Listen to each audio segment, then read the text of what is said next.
Hello everyone and welcome back to another AFK journey video. In this video, we're going to be talking about the top Supreme Arena defenses to run for this week. The reason why I'm not in the top 5 anymore is I've kind of given it up on purpose because I have enough of the Supreme points to get all of the frame rewards, even the 5-star frame. So I was like, might as well go down in the top 20 and then other people can get the higher rewards from being in the top 5. Okay, let's begin right away with formation number 1.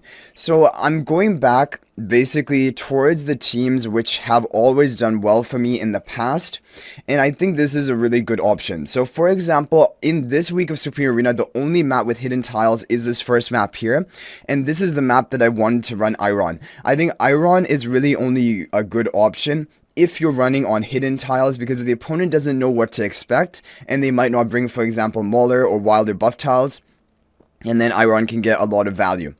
The other thing is that this team has a lot of kill threat. You have Lily May and OD both dealing a lot of damage. Smokey also powering up your team with the attack buff and protecting your team with the healing.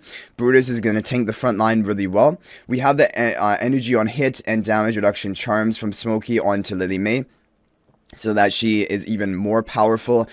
Overall, I'm happy with this team, and we're running it with the Verdant spell, basically because we have Verdant spell free, because for my other team that I'm running, where I usually run the Verdant spell, the Fresno team, I'm running the Valor Shield spell to try it this week, so Verdant spell is actually available. Now, Resonating spell always does well with this OD type team, and it might even be the better option. But the thing about Verdant spell is that it has overall better like tankiness from the stat distribution, HP and defenses, as well as attack percent. Whereas Resonating has attack and HP and haste, for example. And I think for the defenses make it better overall. And also the class-based buffs are really strong. The most important one I really like is for the marksman, it gives them attack speed like OD. And for Lily May, it will give her penetration so that her damage hits even harder, which is a big deal. And also each time these buffs are triggered, because we have more than three or more different classes deployed, we're going to gain energy recovery each time the buffs trigger as well. And that is also going to help like OD cast, Lily May cast ultimate again, and even Iron. So overall, I do think the Verdant spell is a really good artifact, and you should be using it on one of your teams. I don't know necessarily if it is better than Resonating spell here, because the real way that you're killing people is Resonating spell on OD. Like OD is just trying to set up the execution mark, and it can even execute enemies through the Mauler buff tiles, even if they're immune to fatal damage, because it's just like when you're attacking an enemy Brutus, if you stack up enough to execute them, the invincibility or immunity to fatal damage for the Mauler buff tiles is not going to trigger. So this is something that I wasn't actually fully aware of, and someone shared that with me, and that is why OD is such a good option. And I think with the Lily May here and the OD, it should be enough damage that we hopefully should be able to kill the enemies fast enough. We're not using Sonya because Sonya for me just hasn't worked out too well. I've tried her a lot every week after week, and she's just never the greatest option because it's difficult for her to cast her ultimate. She is too easily killed, and then she doesn't really get that much value off for your team. So it's better to have a different team setup. We're not using, Tasi is another hero you can consider in some of these teams. For example, if you don't want to run Iron here, you could run Tasi. It might be better for you.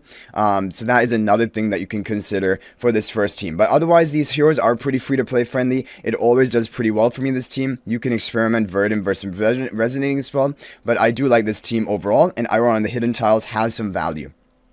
Okay, moving on to team number 2. So team number 2, what is the unique effect of this map? What is this horn indicating? It's the Infinite Front Dual Rampage. All enemies and allies will have 30 crit, so 30 bonus crit, and they will all be unaffected for the when the battle starts, and this effect will last for 5 seconds. Now 5 seconds honestly is not that much, but definitely if you had like a hard hitting nuking team like Diurnal is really something I would consider. I think would be pretty good here, but it's only for 5 seconds, and like I'm hoping that like my team is tanky enough that we would stall out whatever damage is coming at us within those first 5 seconds, and it isn't like we're even crowd controlling the enemies until after 5 seconds, like Floribel ultimate, Damien, Paper Air or Toy Airplane. These are going to take a while for them to even cast, and so by the time they cast them, the opponent, this 5 seconds should have worn off, and then you still get the value. Tide Call spell has always done the best for me for this Scarlita Stroll team, because you get like you can activate the effect, and sometimes it activates at the perfect time when Scarlett is descending, and she can get a really good kill combo off with it. Also, it has a lot of tankiness. It has the highest HP percent of any artifact, and haste as well is pretty useful. The crit is probably a bit unneeded, but anyway, this is overall a good team, but don't worry, if you don't have Scarlita, I'm going to come up with some different options for you to run here, or for example, even if you have Scarlita, but this team is not working out well for you, we will talk about some different team options after we go through Team 3, because, yeah, I know this team doesn't necessarily work well for a lot of people, but for me, it historically always has, but probably also because of my level of investment. Okay, finally, Team number 3. So Team number 3, this is the team that we've run before. It's basically the same map that we had, I think, last week.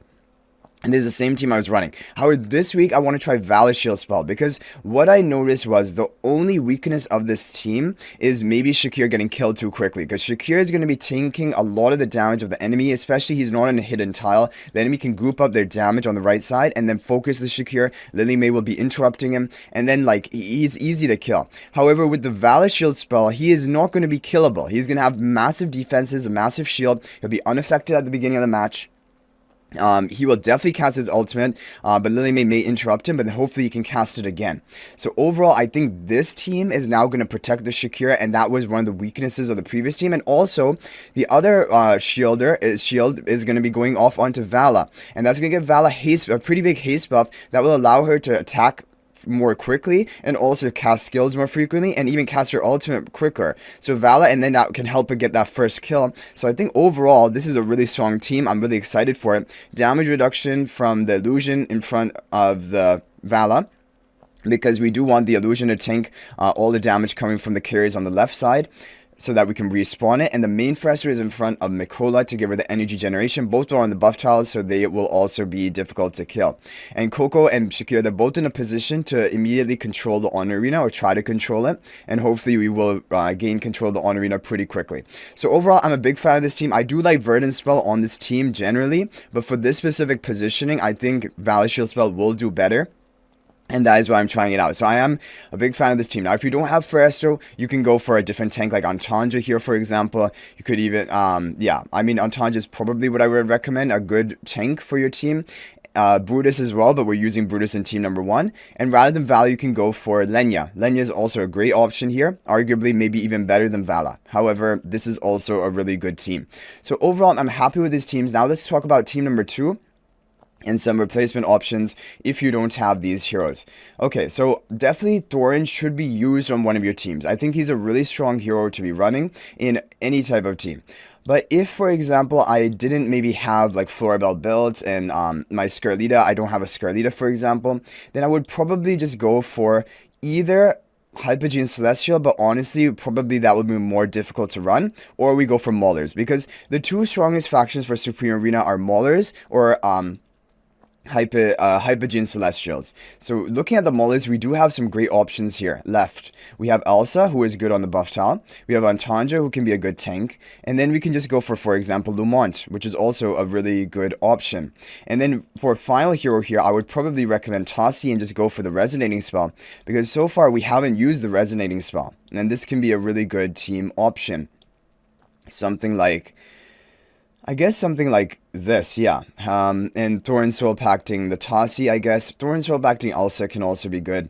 And another option to consider is even going for Lumont on the buff tile and having Elsa off onto the corner. Or maybe you don't even have an Elsa on your account and you could just go for anything. You could go for Kruger, for example. Like a lot of people would have Kruger belts. But Elsa, I think, would be overall better. So this is a great team option you can try. Lumont is very effective on the Mauler buff tiles because he will teleport into the enemy team and then he can knock them up with his ultimate ability, and he can also stun them repeatedly with War Stomp to adjacent enemies. But if you want to go for Elsa on the buff tile, that is also a great option, and you can just have Lumont up front, and then he can be like, the Antanja will be shielding the Lumont to make him tankier. This is also a really good option. So these are kind of the teams that I would recommend. Probably, honestly, I think this would be a better team formation than, for example, Lumont on the buff tile. So, and Resonating Spell on the Tassi. Basically, Tassi on Mauler buff tiles with Resonating Spell, she always has the potential to solo the enemy team at the end. So this does have good win potential. Yeah, I mean, at the beginning of the fight, we're going to have that 30 crit. We're going to be unaffected. And so Elsa has some time to maybe rapidly burst through the enemy with her damage. And also, yeah. So yeah, I think this is a pretty good team that you can definitely try. And I think it would do pretty well if you don't want to go, for example, with the Scarly Destroy team. So hopefully you guys are able to put some of these teams together. You can let me know how they do for you in the comment section. And you can also share in the comment section any other teams you're planning to run for this week, or if anything works out well for you. But thanks for watching, guys. That is going to be it for this video. I'll hopefully see you guys in the next one. And until then, everyone, peace out for now.